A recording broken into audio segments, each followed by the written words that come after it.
Okay, I'll just show you how to delete a mobile from the Bluetooth audio system in this 2016 BMW 3 Series. So from any screen, you've got telephone there, or you've got menu. If we click on menu, we can go to telephone, click on telephone, and you've got Bluetooth devices here.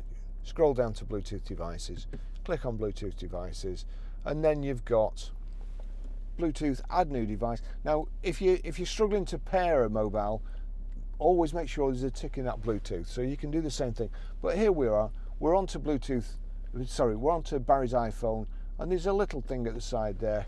If we knock it sideways, you've then got the option to go onto the split screen, switch off control, configure device, or remove device, and that's what we want. We want to remove a device. It's a bit confusing. Click remove device, that's it, my phone's gone.